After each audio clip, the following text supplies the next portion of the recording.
Alright, group last week talking about snack foods, talking about something a bit more substantial, savoury ones than maybe just grabbing a carrot or a celery stick or something like that, but something that is not going to cost you lots of sins.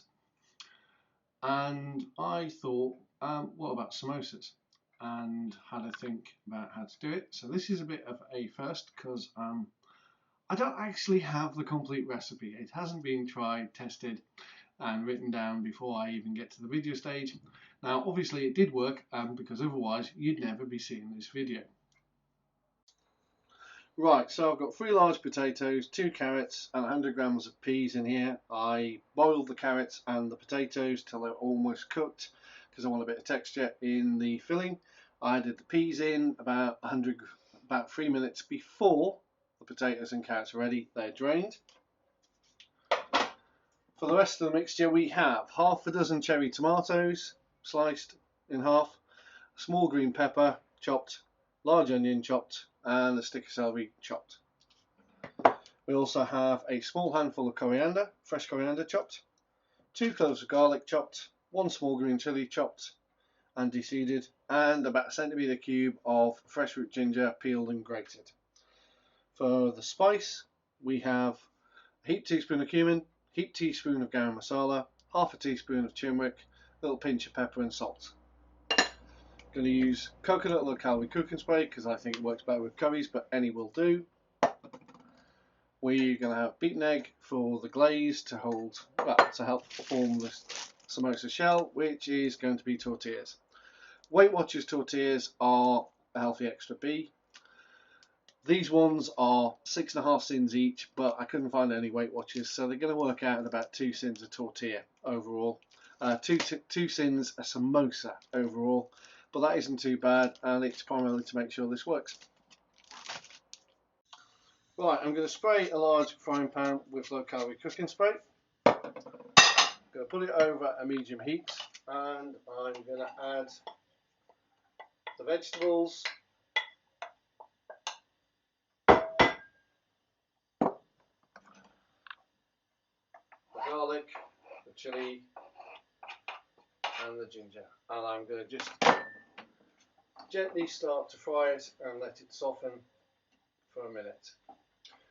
Bear in mind you do need to check the recipe at the end of this video because it may well change, because as I said I'm doing this kind of without having already worked it out, and I have a feeling I'm going to make far too much of a filling for the amount of tortillas I have.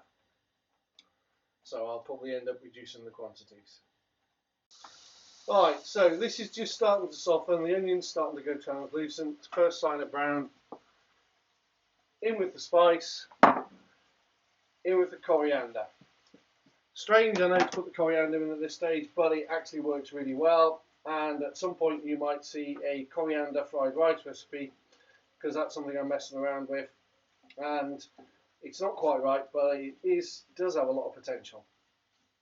So we're going to let that fry for a couple more minutes. It'll get a bit fragrant, and at that point in time we're going to add in the potatoes, carrots and the peas.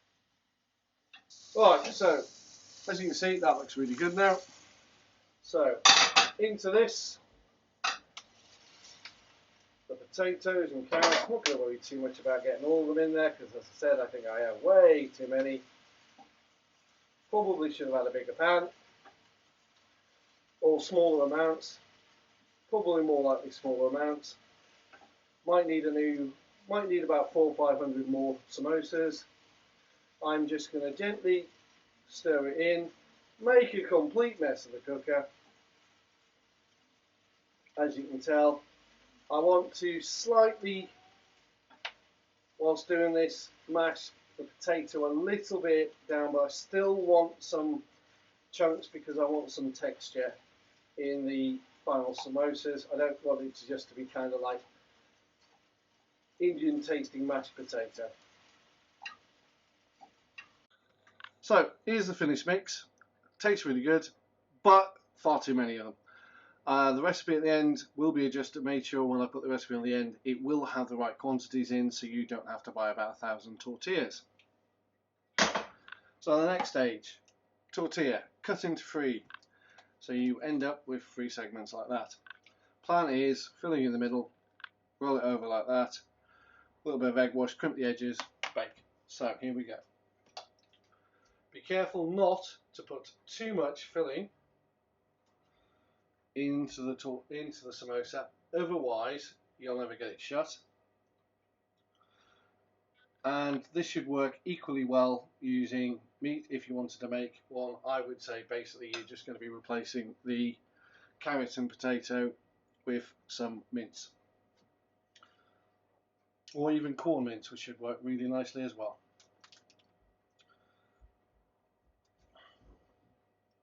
A little bit of egg wash around the outside, fold it over, crimp the edges, take your time rather than what I'm doing with the fork. As you can see, I have an incredibly delicate touch when it comes to things like this. Crimped just like that. It's going on to a baking tray which has been sprayed with low calorie cooking spray. I will egg wash it,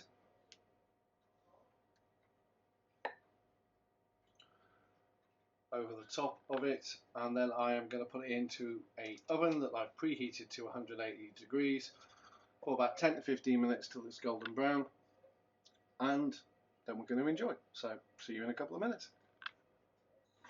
Right, so they've been in 11 minutes now. I'm just going to give them a quick check, and those look done. So veggie samosas, and yes, that's a bit hot. So at this point in time, I'm about to feed them to the kids. They've turned out pretty good. Weight Watchers tortillas will probably work better because they're bigger tortillas. You'll get a bit more filling, easier to crimp the edges than the small ones I've done. Definitely prove the concept works. The recipes will be posted at the end of this video, but also I am informed that there will soon be a Lazy Cook Instagram account where I can put photos of the recipes to make them easier to read. If you make them, I'd love to hear what you think. And if you like it, that would be great. And if you want to tell your mates, that would be great. And I think I've remembered everything that my daughters told me I have to say. Probably not though, so I'll go and get told off now.